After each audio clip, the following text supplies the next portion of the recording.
Some of you might remember back in 2015 when Microsoft came out with some research that said that the human attention span lasted about 8 seconds. And there's been a lot of research on how long you can keep a person's attention, especially when it comes to presentations and public speaking and whatnot.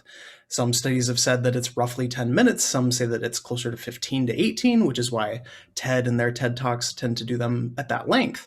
But some of the more recent research has found that it really doesn't have much to do with the person's attention span as much as the stimulus's ability to maintain it.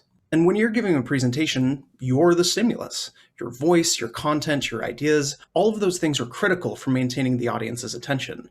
While some presenters are able to get away with just talking and the audience is able to stay connected with them, other research has found that the best way to maintain an audience's attention is actually to use a multimodal approach, meaning visuals and slide presentations. Okay, time for some real talk. We are about 60 seconds into this presentation, and I've already lost some of you. Some of you are no longer paying attention, and it's not because Kyler's boring or because his red shirt is bad. It's because it's really hard to maintain a person's attention, even if you're a really animated, engaging speaker. So you really have to use every tool at your disposal in order to maintain a connection with your audience. And that's what we're here to work on together today. So because this presentation is so hands-on and I really need to be showing you what's on my screen, I'm going to be doing a lot of screen recordings and showing you step-by-step some of the strategies and tips that you can be using for your presentation creations. So every once in a while, I may pop up on screen. You may get to see my ruggedly handsome face, but for the most part, you're going to just be seeing what's happening on my computer. And I guess while we're talking about me, some of you are probably wondering who I am. So my name is Kyler. My mom wanted to name me Kyle and dad wanted Tyler, so I got the in-between. I'm a licensed psychologist. I'm the business and program coordinator at Deep Eddy Psychotherapy, which is one of the largest private practices in the state of Texas. I'm a keynote speaker, I'm an author, I've been featured in some neat places, and I also have a side gig where I do SEO content writing for marketingfortherapists.org, which is a business started up by my best friend and colleague, Daniel Wendler. All right, so what are we going to cover in today's presentation? We're going to go over three main things, and this is our roadmap for today's presentation. We're going to start with some essential slide building strategies, just some of the basics so that you can brush up or become aware of some of the new things that Microsoft PowerPoint specifically has added to its repertoire.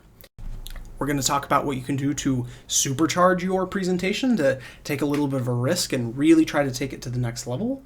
And then at the end, we're going to try and answer some of the questions that were submitted as part of this webinar training. If we don't get to your question and I'm not able to give you a good answer, you can just send me an email through my website at kylershemoy.com. So with that, let's dive in. But before we get into all of that, we need to establish what makes a good presentation good, or a good slideshow good. And it really comes down to these three things. Good presentations have lots of clarity. The user isn't confused, the audience is able to listen and pay attention.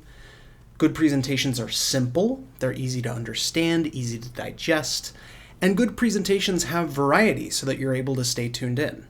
So let's start with clarity. Clarity is incredibly important for any professional presentation.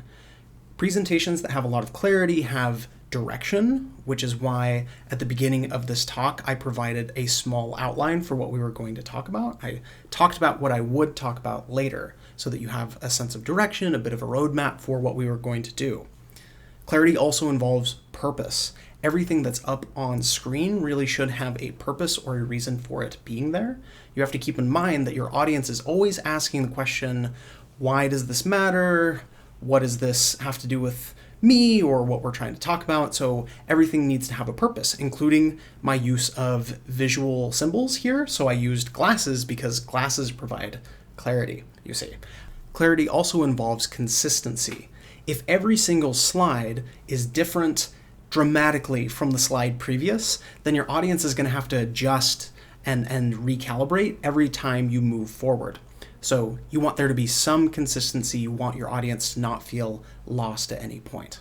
And consistency applies to a lot of different things. It could be the colors that you're using. It could be the transitions, the animations, the imagery. All of those things have to do with providing clarity for the person listening in. Some tips for providing clarity in your slide presentation. Some things you should do. You definitely want to use a roadmap or some kind of summary slide within the first 5 slides of your presentation so that the listeners have a sense of what's coming up next and how they should allocate their attention and emotional energy so that they can pay attention throughout the presentation, especially during the parts where they want to tune in the most. You want to make sure that you're using the same font and color formatting and that all of the assets that you use are not only used well, but they're consistently formatted too. If every time you click to your next slide, the audience has to adjust and figure out what you're trying to do here, you're going to lose people and it's going to be too much for them. Some other things that you want to avoid doing is using pointless images or fillers. If there's just a picture there for no reason, it's better to be erring on the side of blandness and not use an image at all. You also want to avoid putting too much on a slide in general. We'll talk a little bit more about that when we talk about simplicity, but generally speaking, if there is more text and imagery than white space or blank space, then you're probably filling it up with more than the audience can retain. The other thing that you need to do is make sure that what you're communicating to the audience matches what is on screen. There's nothing more distracting than having a slide up that has all of this awesome content, but then the speaker is talking about something completely different and disconnected. It's hard to pay attention to that. Next, we have simplicity. See, one of the most common mistakes that people make when they're creating their slides is that they go way overboard. They add too many pictures, there's too much fancy language, there are flashy animations and GIFs and all sorts of things because they're really trying to maintain your attention. But actually, that's too much, and it tends to throw people off and makes them tune out. So it's better to try and maintain simplicity in the presentation as you're creating it. You really want it to feel like it's tailored to the audience that you're trying to reach.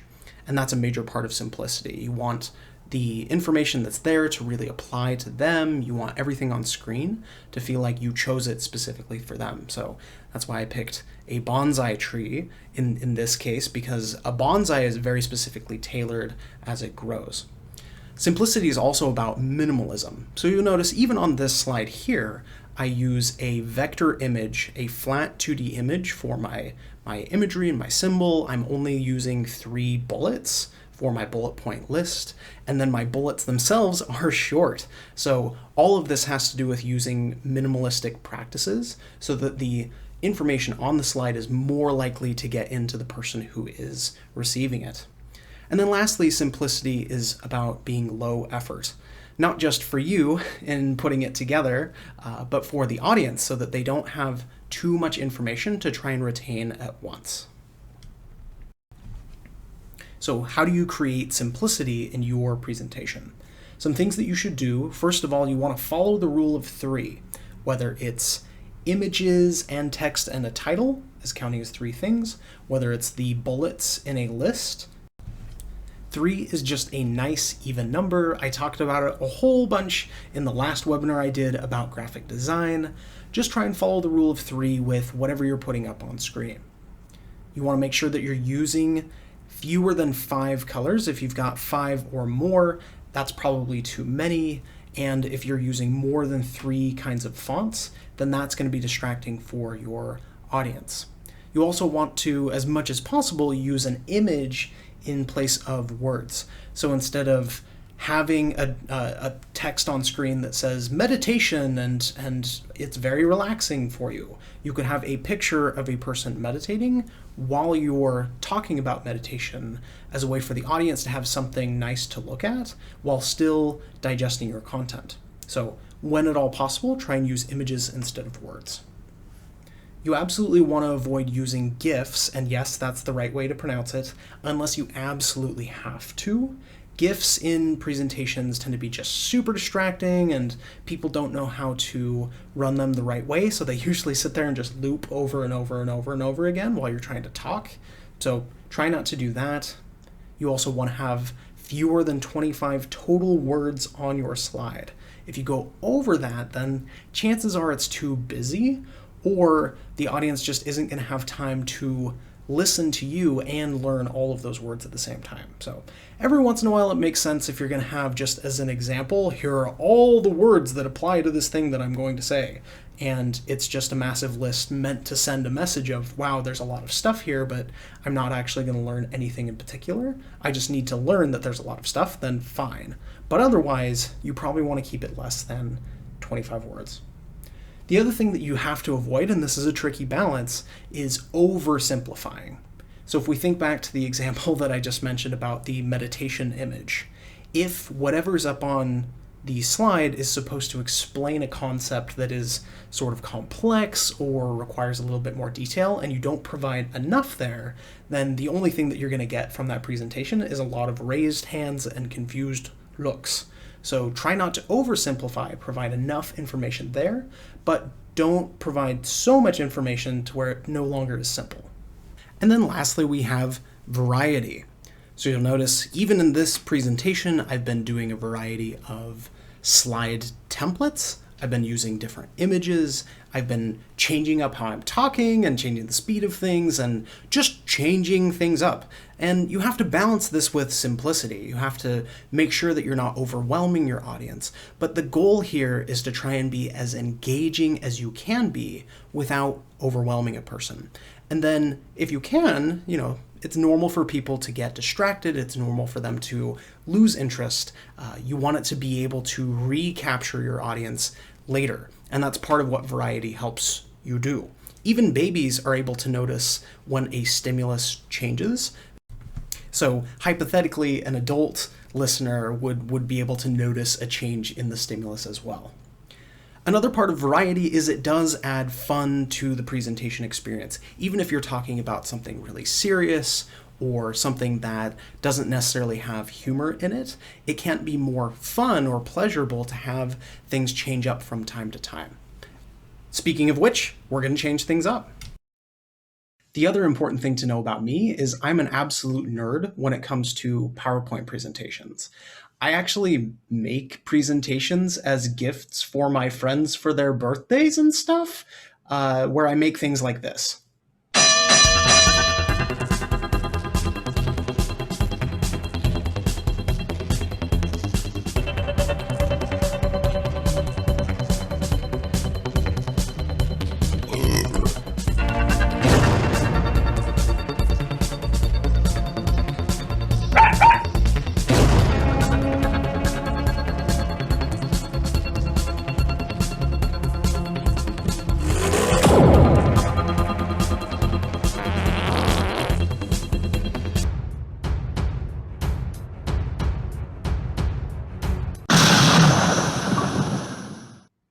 So everything that you just saw was created by me using only Microsoft PowerPoint.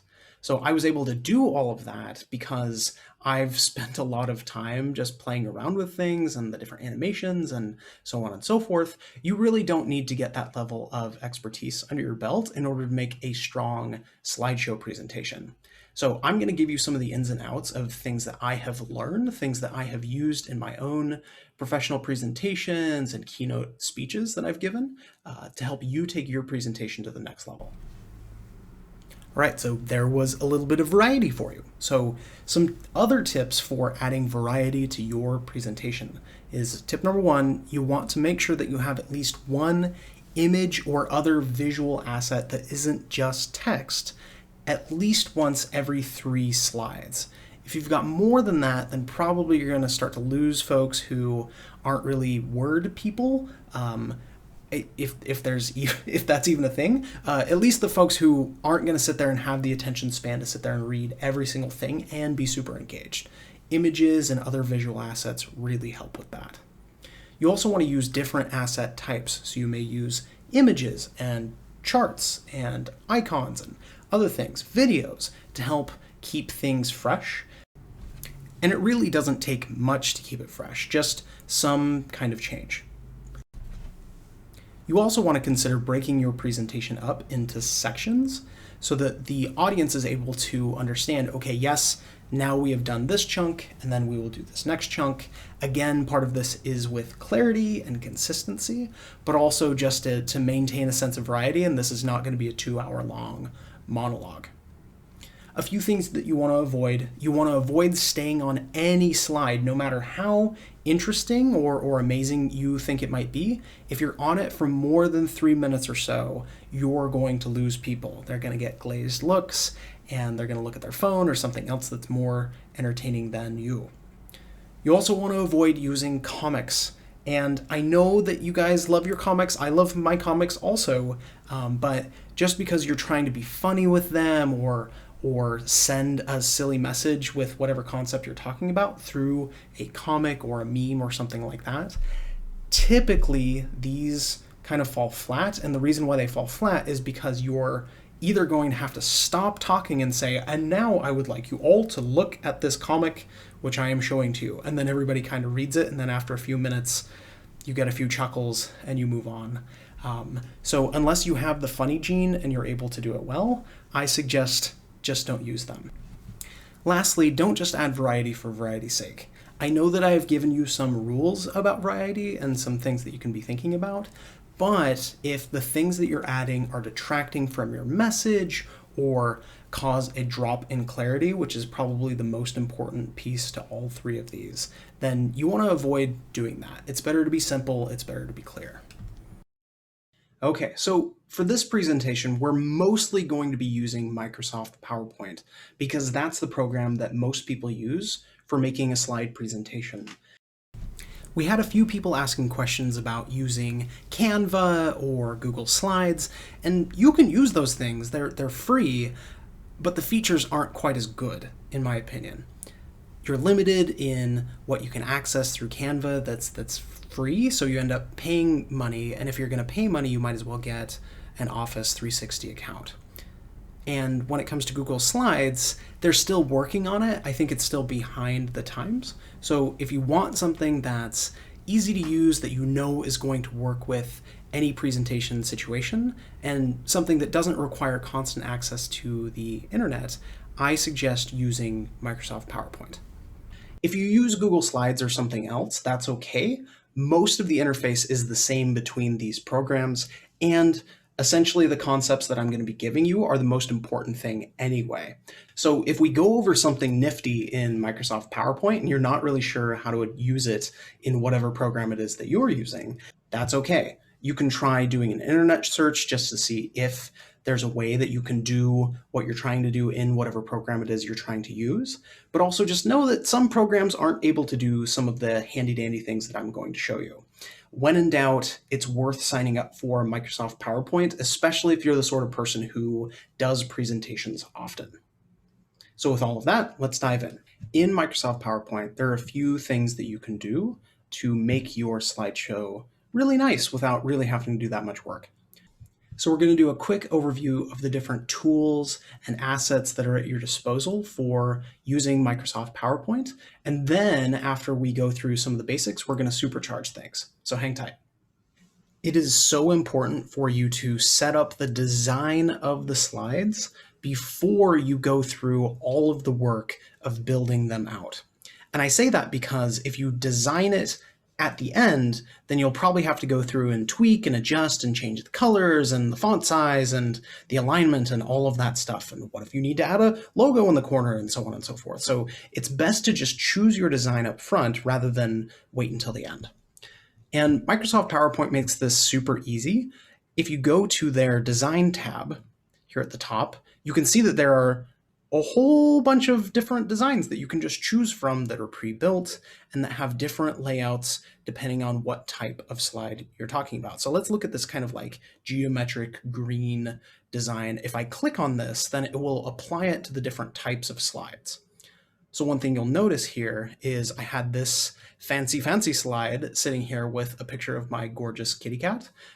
And because the design came after the setup, it now cuts right across his little face. So Previously, the setup was maybe a little bit better in terms of the layout. It had the whole picture. When I moved forward and applied the design, then it affected things. So that's why you want to choose your design before you move forward with the other stuff.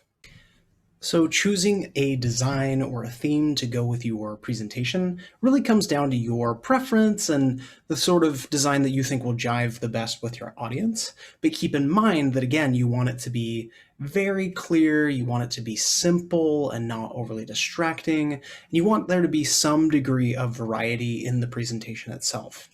So speaking of variety, one way that you can add variety to your presentation is even here, where you're looking at the different design templates that are available, you might notice that some of these look familiar. You've probably seen this green geometric thing before.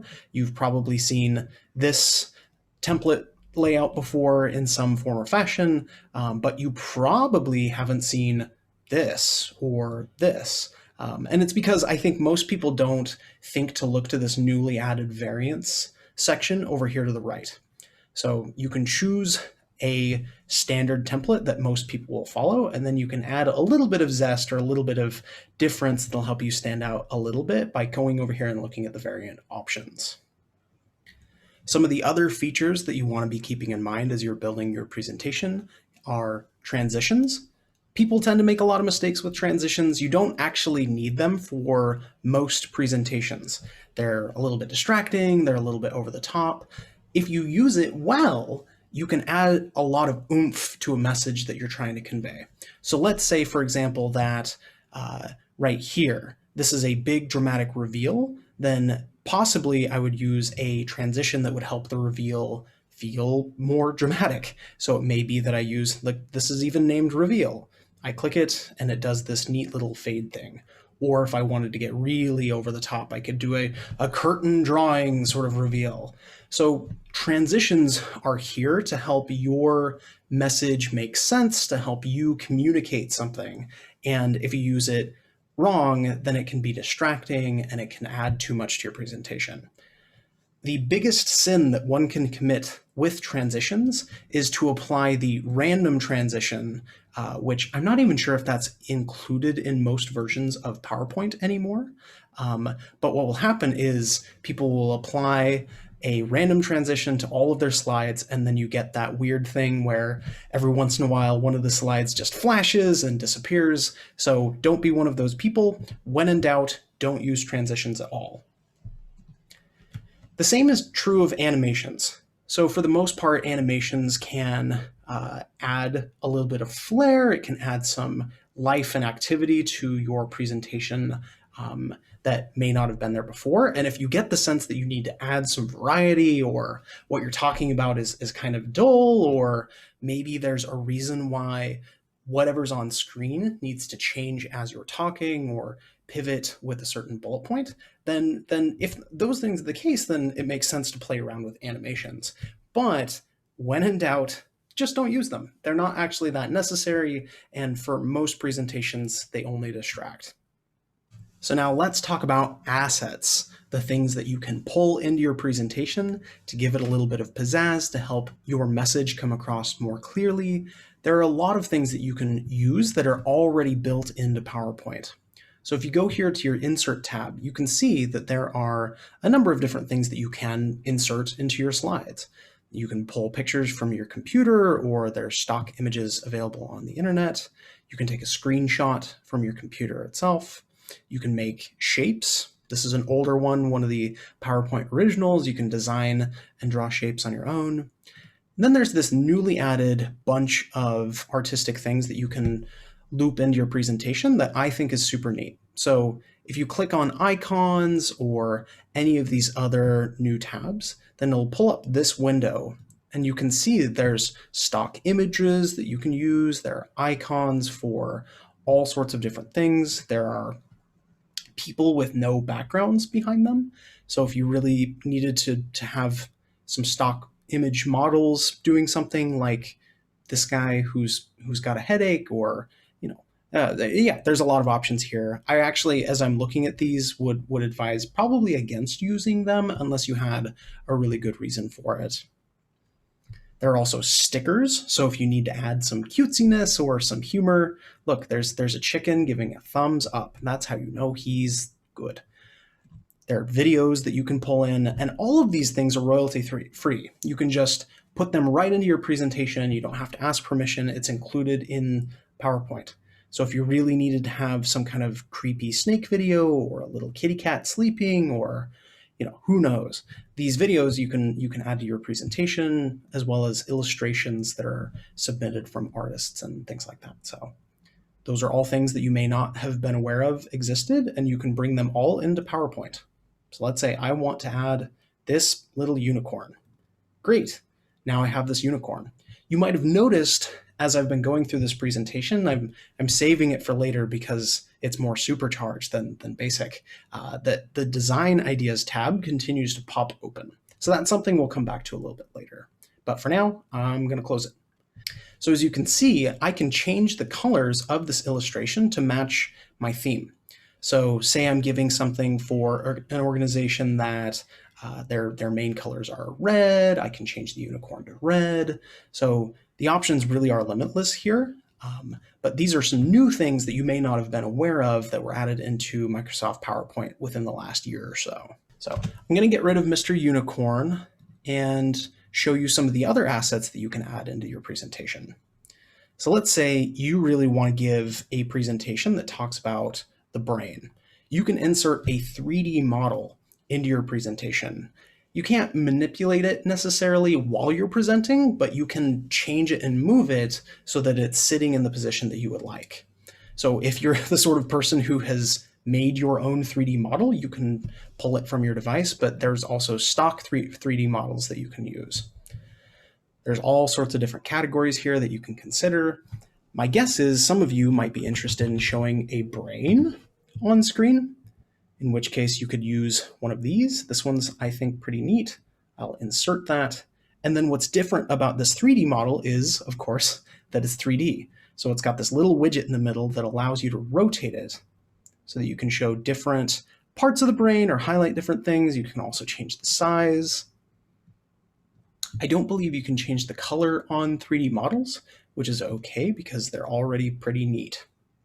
Another asset that I want to talk about is SmartArt. And SmartArt is the asset that I've used the most for these APA webinars. You probably noticed earlier I had SmartArt for what makes a good presentation good, and then I broke it down into clarity, simplicity, and variety. But I did not structure these things myself. PowerPoint did the legwork. So if you want to create SmartArt, you have to first have the idea in your brain that you want to communicate. But then once you know what it is, you can choose what sort of category it might fall into. So it looks a little bit different depending on whether you're on a PC or a Mac, but you want to find the category that fits your idea the best. So is your idea a list or a process or a cycle? Does it belong in a pyramid or something like that? So let's say, for example, I want to make the cycle of anxiety. Then maybe what I would do is make a basic cycle, click OK, and it builds it out for me here. So the way that it works, again, depending on what kind of system you're using, you'll be able to bring out a little side menu and then type in your content here. So let's say, like, I feel anxious. What happens after that? I avoid something. And then what happens after that? I feel better because I avoided it. And then what happens? The fear is reinforced. Yes, you knew that. You're therapists, you're good therapists. And then what happens after that? The fear is reinforced. You could probably just get rid of this. So you can delete it, and then it went from a 5-point circle to a 4-point circle. But I could also add, if I had, a bunch of other ideas, then I could continue to grow this out. We'll keep it simple for now, just so you can see how to tinker around with word art a little bit more. Up here at the top, you can see you could quickly change the layouts to the different options available here within the cycles domain. I can also change the colors, so it's got preset options if I wanted to go with something sort of Fruit Loopy and colorful if I wanted to go with something sort of shaded like this. You can also change the way that it comes across, or I'm not even sure of what the word, I guess it's the style. Style is the word for this. So you can make it look like little buttons. You can make them shiny and round. So you can also play around with the styles. One thing that I've seen in some presentations is people will do this layout where their nifty smart art is actually sort of like tilted, or it's distracting looking. So you want to make sure, again, that there's clarity. You want people to be able to look at this diagram and quickly recognize what it's all about without having to lean their head and get the right angle on it. So let's say you don't really like the colors that PowerPoint gives you for your smart art. You can choose each individual shape, and you can do a few different things. So one of the things that you can do is to change the color. So I might say, okay, actually I wanted this circle to be purple. And I'm going to change its little arrow to go with it so that it is also purple. So that's one of the things you can do. Another thing that you can do is change the shape. So see, I've got the circle highlighted. Maybe I want to change that shape from a circle to a spiky anxiety cloud, because anxiety clouds are spiky. That's what research says. So yes, spiky anxiety cloud, then you're able to change the shape. You can choose how big it is. So you can make it larger or smaller. So you can play around with a lot of options when it comes to smart art. And my encouragement for you would be to just sit down and try making something basic. You could just try replicating what I've been showing you here on screen. You can try putting together something that you learned in grad school or you've been thinking about in your work. And then that's the easiest way to learn how to make the smart art. So next, let's talk about charts. So charts are pretty difficult to learn how to do, but once you learn how to do them, they're easy.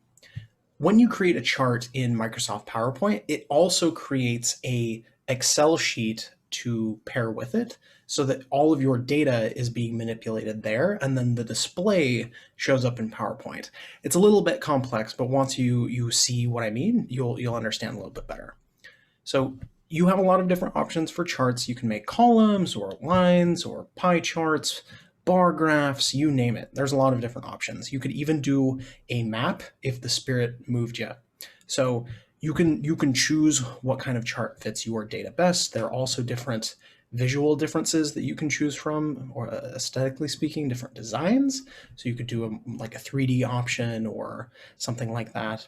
Let's just go with the standard option. We're going to go with a column chart here.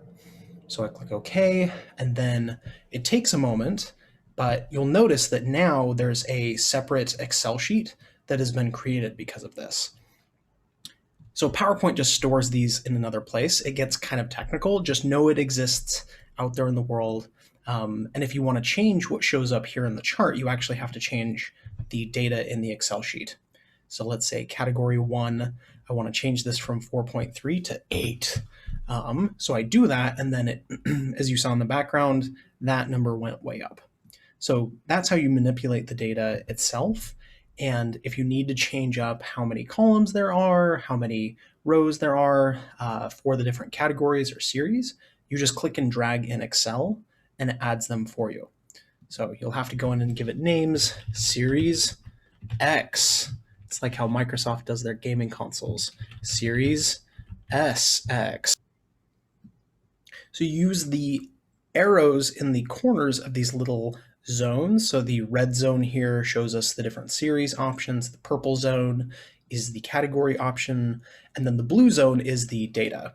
So all I'm doing here is just adding names for series, and then I'm adding names for categories. And then you got to put in your data. So let's just put in some random numbers.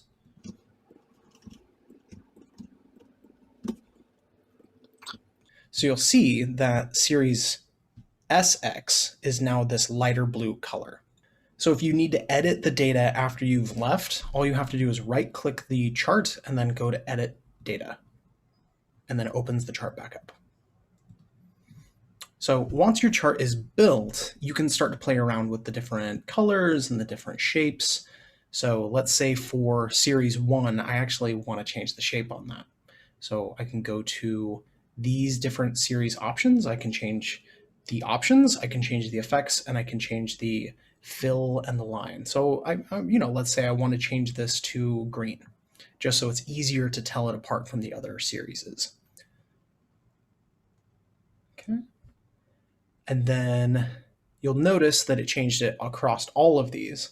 If there was some reason why you needed to change just one, I would suggest just drawing a shape to cover over the top of it. So if you don't know how to add a shape, all you have to do is go up to shapes. It's one of the assets that we mentioned earlier. Let's say I wanted to cover it with a rectangle. I could just cover it like so. You might hear my keyboard clicking. This is a pro tip. If there's something visually that's not quite lined up the way that you want, when you click it and you have it highlighted, you can use the arrow keys to nudge it slightly.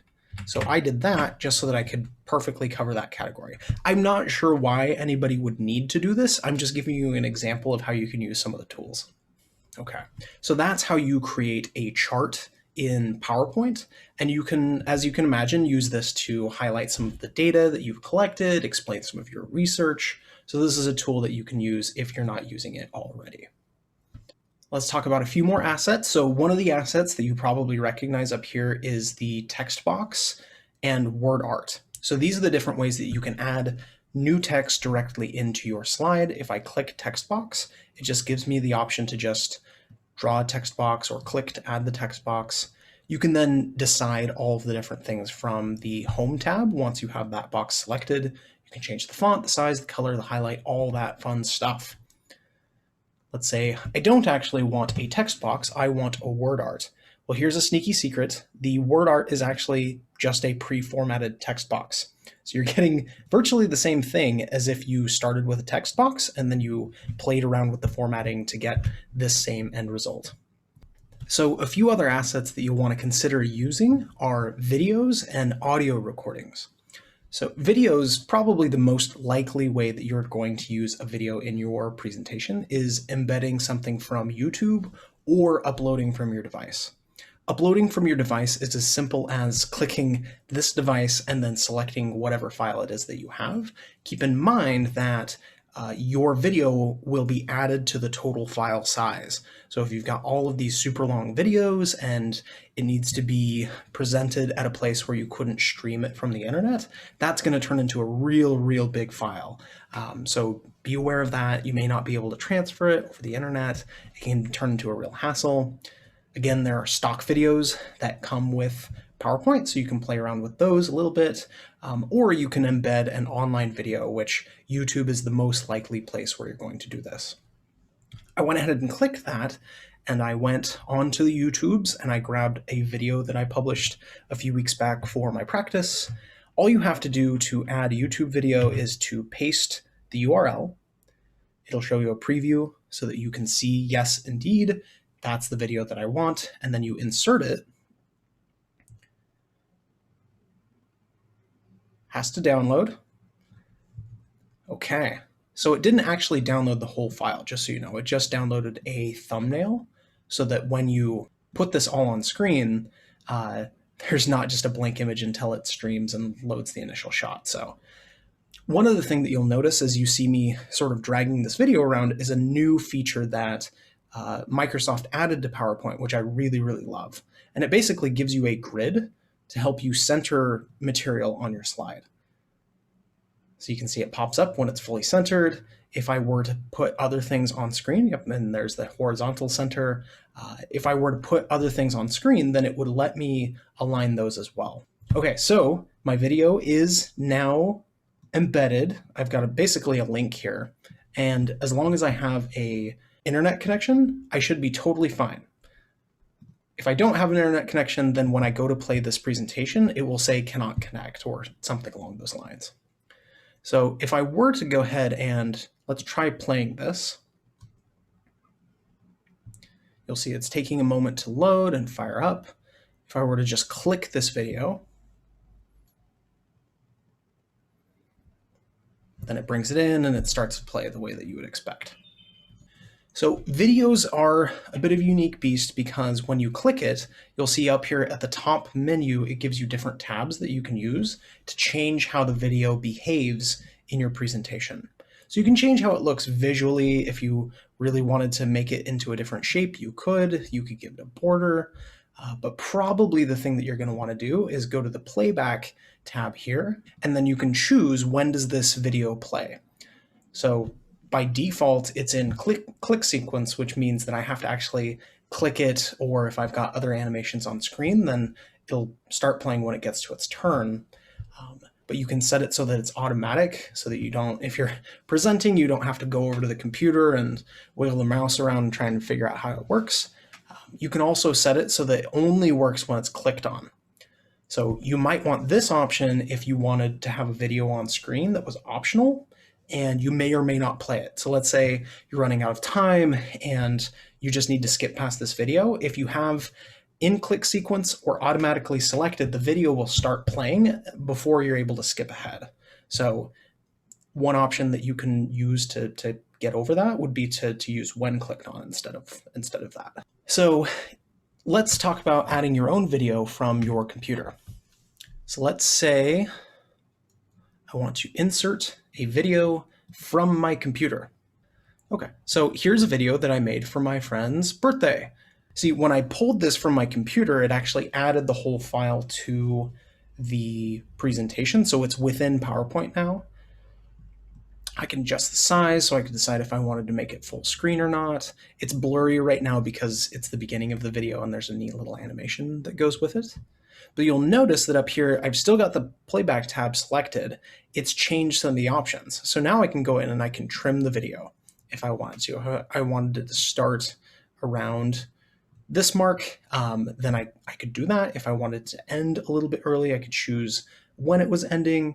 So those are some different things that you can do with video that comes from your computer itself. I'm going to cancel all of those things. You can also have it fade in and out. So you change how long it fades, a whole second, quarter of a second. You can choose the volume of how loud it is. With the YouTube video example earlier, you have to change the volume within YouTube. So you wouldn't be able to do it this way. I can also select play in full screen, hide while not playing, loop until stopped. So there are a lot of options that you can use for videos that come from your device. And now it's time to supercharge your slides. How's that for variety? Okay, so now I'm going to show you how I did that. What I made just there was a combination of a video that was playing in the background with text that was going over the top of it, and a few animations and one transition to help it all come together. So let's build it together. I'm going to start by getting the text. So I'm going to go to Insert. I'm going to use a word art. Yes, I know. And I'm going to type supercharge because that's what we do. I'm going to use the handy dandy alignment features that come with PowerPoint. And then I'm going to go to the Home tab and I'm going to increase the size of, whoa, too big, of that font. I want it right in the center. Cool. And then what I want to do, I think I like the color. Maybe I'll change the color. I'll change the color. What do you guys think? You can't talk to me. It's pre-recorded. Okay. Text fill. I'm going to make it yellow on the inside. Oh wait, no, for simplicity's sake, I haven't been using a lot of yellow, so I'm actually going to go with blue because that fits the rest of the theme. Look at that. I caught myself. And then I want this to have a bit of an animation with it when it shows up. Now, the reason why I'm doing animations here is, again, it's all part of sending the message.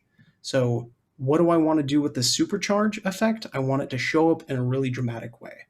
So maybe that's a zoom. That looks pretty cool. Maybe a swivel. That's kind of distracting. A bounce. That's cutesier than I want.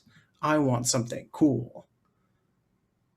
Maybe fly in, float in. Let's go back. I liked the zoom the best, so we'll go with the zoom. Up here, I can play around with animations quite a bit. So in Microsoft PowerPoint, there's an animation pane that opens up to the side, and each pane comes with different layout depending on which system you're using. So I'm using a PC. If you're on a Mac, it's going to look just a little bit different. So I can see here's the animation that we just added to this supercharged text. If I click this drop-down arrow, it shows me different options for this animation. I can make it start with click, I can have it start with previous, or start after previous. So the reason why it has these different options is if you have multiple animations included in a list, then you may want some of them to go off at the same time. You may want some of them to wait until the one in line ahead of it does its thing. So it really just comes down to what you're wanting. And again, keep in mind, animations are pretty optional. This is something that you can do to supercharge your presentation, but it's not necessarily necessary. Okay, so I'm going to say, I want this to just start with previous, which if there's nothing previous, then it's just going to start automatically. I want to play around with the duration a little bit. I think I'll make it a little longer, which you can see as I increase the time of the animation. So it's going to be a 3-second zoom. This little bar also changed. I could make it wait just a little bit if I wanted to. Okay. So then I kind of want to preview it. And in the animation pane, you can just click play all and it will show you what that looks like. That's pretty cool. It's dramatic, it zooms in.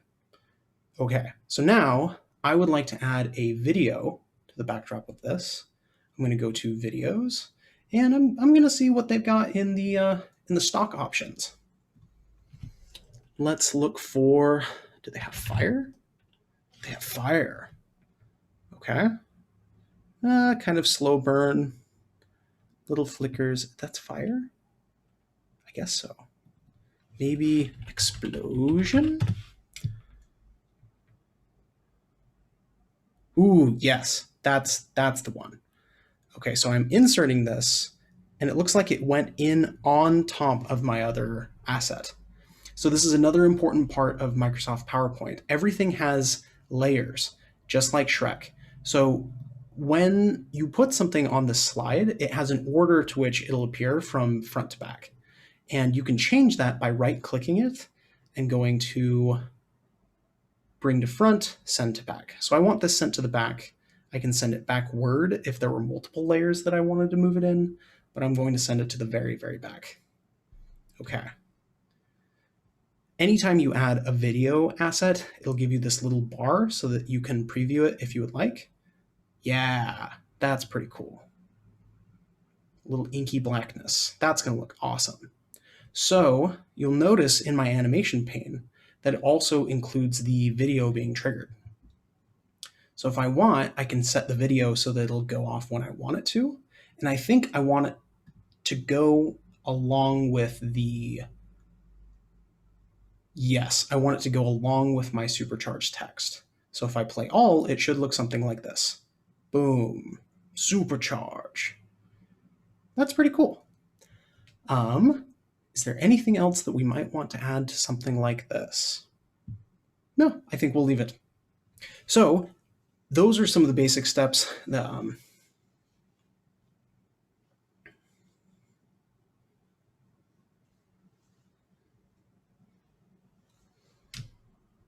So now let's say we want to play with an exit animation. We did an entrance animation, which is indicated as green. If I wanted to give this an exit animation, I can go to animations after selecting it. And then I want to add an animation to this. So let's say I want it to, you can do an emphasis animation, which changes the way that it looks. So I could make it do a color pulse, or I could underline it, or make it do a kind of wave thing. But I think what I want to have it do is sort of disappear. And the coolest way to disappear is to zoom out. Yeah. Okay. So if you look at the animation pane, it says at point 0, meaning 0 in line, your very first in line, even before number 1, it's going to play video 3, which is the video background.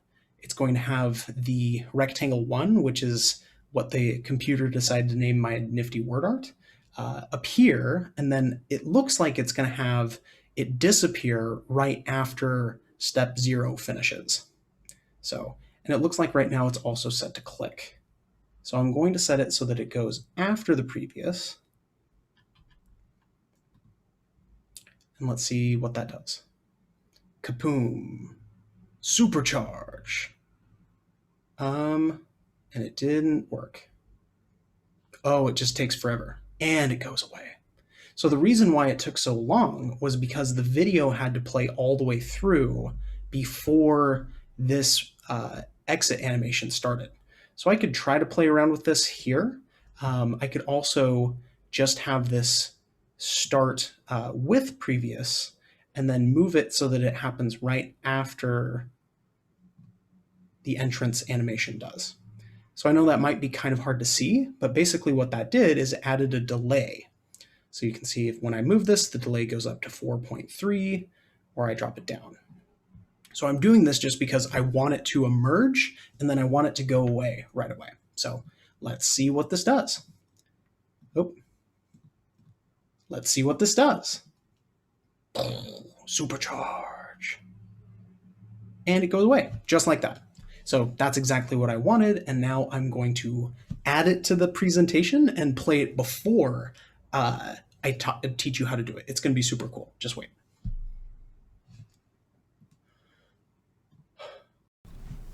A few more tips for using animations well.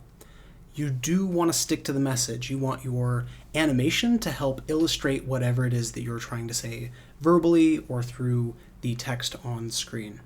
You want to try and automate as much as possible, meaning have your animations play on their own. You don't want to have to sit there and click through each individual animation unless that's part of your style, unless that's something you're wanting to do.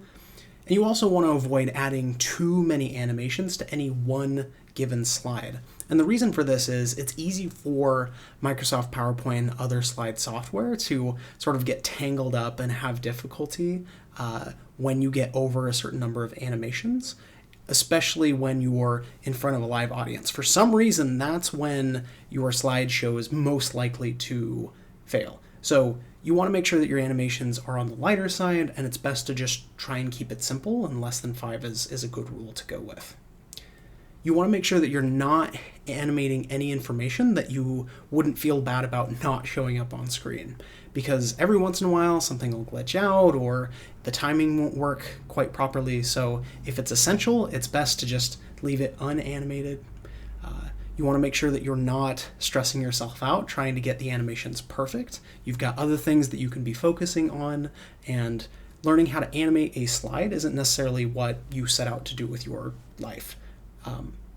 Unlike me. So don't stress yourself out trying to figure out how to do this. But last but not least, you want to make sure that you're testing all of your animations, meaning testing it in the animation pane, but also playing through the presentation and making sure that everything works exactly the way you want it. And then there are a lot of similarities for using transitions. Again, you want to stick to the message. Your transition should help augment whatever it is you're trying to say. You can really use transitions well to break your sections up, though. So if you've got slides that are untransitioned, then the ones that do have a transition have more meaning, more impact, and you can rein people back in by having a nifty transition for your new section break. You also want to opt for subtle whenever possible. So rather than using the big, outrageous, crazy transitions, use the fades and the small cut transitions that are more professional and a little more subtle. You also want to avoid overusing transitions. If every slide has a transition, you're probably doing something wrong. You definitely don't want to add sounds to the transitions. It just gets annoying, it's cheesy, nobody likes it, I don't even know why it's there. And of course, just like I said with animations, make sure you're testing everything so that you make sure it works perfectly. So you can use all sorts of animations and transitions to try and spice up your slide presentation, maybe even supercharge it.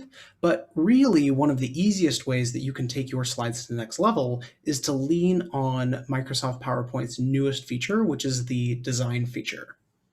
So if you open up PowerPoint and you go to either the Home tab or the Design tab, you'll see that over here on the right side, it has Design Ideas as part of the new Designer feature. And it opens up this sidebar which really has some impressive additions. And part of it is just AI. There are algorithms in place to help you set up your slides in really neat ways. And it's pretty smart. So let's say I'm going to make a presentation about chickens. What does Design Ideas have in store for that? Look at that. It has chicken slides just for me and my chicken presentation. And if I choose to click on, that one is even animated, oh my word. So if I click on this, it has all of the animations embedded in, and then that slide itself is really well taken care of.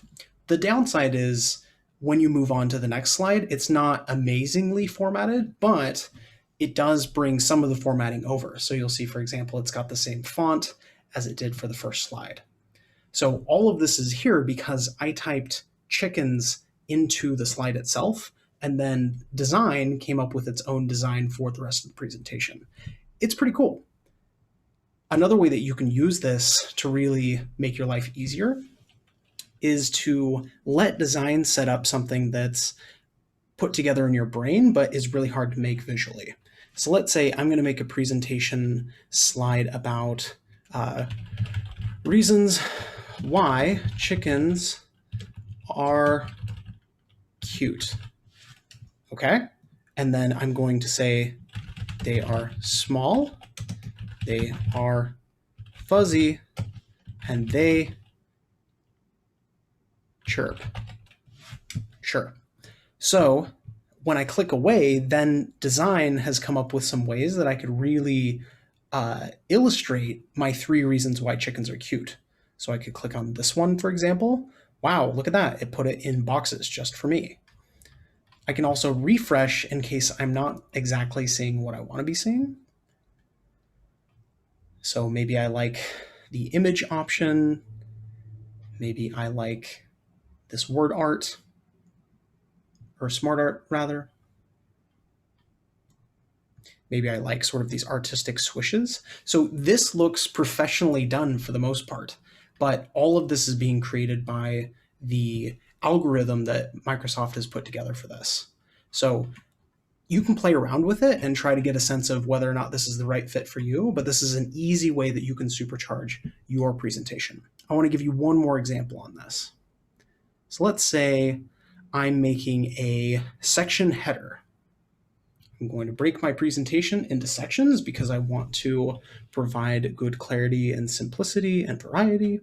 So let's say I'm going to make a third slide on the best names for a chicken. Okay. Again, it comes up with chicken things, but maybe this next section isn't about chickens. Maybe this next section is about cows.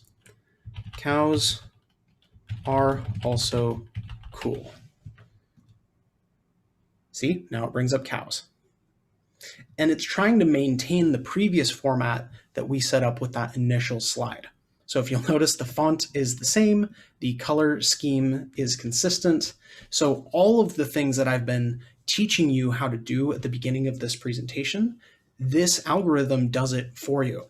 So again, if you can invest in Microsoft PowerPoint, I promise they're not paying me to say any of this stuff. I just really like the content that they create. If you're able to swing it and you're able to make this work for you, then leaning on designs is another way that you can really supercharge your presentation.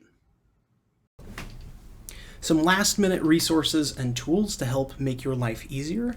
If you have an image that you need to remove the background from, you can do that in programs like PowerPoint, but you can also just go to remove.bg on the internet. So if you just go to that URL, you can either copy paste or upload directly any image that you're allowed to use, and it will take the background out of it, and then you can just copy paste that into your presentation. So if you've got an image of yourself, you want to get the scenery out from behind you just so you can have your head on screen, then you can do that with remove.bg. There's also Pixabay. Pixabay has public domain images. There's so many of them. If you've got a topic or something that you're wanting up on screen, just search for it on Pixabay and chances are you'll be able to find it. And if you find it, you can use it without worrying about royalties or licensing or anything like that. There's also colorhunt.com, which you can go to if you have a specific logo that you're trying to match the colors of or trying to figure out a good color palette to use for your presentation. That's a great resource for you. And then the last resource I'll list here is a bit of a shameless plug for my book, Get Psyched, The Therapist's Guide to the Art and Business of Public Speaking. It's quite a mouthful. So you can go and buy it, but if you email me directly, I will just give you a PDF copy of the book. That way you don't have to spend the money on it. So the reason why I wanted to share this is because the book itself has a lot of great tips and suggestions, many of which I've already talked about in this webinar, but beyond just slide presentation tips, but presentation tips in general. How to be a good public speaker, how to market yourself well as a speaker, and how to give a great talk. So all of that can be found in my book, Get Psyched. All right, you've hung in there for an entire hour. So either I'm the most engaging, amazing speaker ever, or some of the tips and strategies that I've taught you really do work because you're tuned in and you're interested and you're learning a lot. We've talked about some essential slide building strategies. We've talked about some supercharged strategies and tools that you can use to really take things to the next level. And now, right here at the end, I'm going to try and answer as many questions as I can, as quickly as I can. Here we go. So we had one person asking about the use of polling in a presentation and how do you use that with your slide. And using polling with a good slide presentation is really challenging and typically pretty expensive. You can do it through Zoom if you have a professional account. You can do it through Poll Everywhere, and it's free up to a certain number of people. I think it's 25, and then if you want larger groups, it costs in the neighborhood of $60 to $100 a month to use that. So if you want to know more about how to use polling in your slide presentation, that's something that you'd really like to master, please just let me know in the comments, and then that might be something that we can put together in the future. Or you can just message me directly and maybe we can find a time to connect. We had another person ask about maintaining audience attention when you're doing a virtual presentation. And this is really hard because so many people are burned out. Nobody wants to look at a screen anymore. We're kind of sick and tired of it after this past year that we've all had. So my suggestion here is to either try to keep your presentation very short so that there's minimal on-screen time for the audience, or pre-record it so that they can watch it on their own time, sort of like what we did with this one. We had another person who asked about the possibility of there being a library or a resource trove of silly videos and things like that you can put in your presentations. And I'm not sure if there's one specific resource for that. I mean, the internet is a amazing and also horrible place where you can find all sorts of things. But the core concept that you're raising with that question is quite good. Being able to use a silly video to break apart your presentation can really give the audience a break. And better yet, if you can pick a video that has a key phrase or something that you're wanting the audience to remember from the content that came before that, that's bonus points for you, because then that's not only a break for them, but gives them some sort of a visual memory or a comical memory to go with it. We also had a lot of questions about how to make a compelling image and how to really choose graphics and colors and designs that pop. And we had a lot of questions about how to deliver a good presentation and how to be a good public speaker. So we've actually covered a few of those topics in previous Supercharge Your Presence webinars. So if you just go through the APA website and if you need help finding the links to those, please just let us know and we can hook you up with that. They're all completely free. They're about as long as this one, and they're chock full of good information. All right, so I know I wasn't able to get to everybody's questions. So if I didn't get to yours, please make sure to submit that through the survey, which will show up right at the end of this webinar. I read through all of you guys' feedback and your responses, so please let me know if you have questions that I wasn't able to address, or you can contact me through my website at kylershemway.com. Also make sure to save the date, July 7th. My buddy Dan is going to give a Supercharge webinar on TEDx Talks, how to get one, how to do a great job when you do. So thank you so much for tuning in, and thank you for all that you do. You're making the world a better place.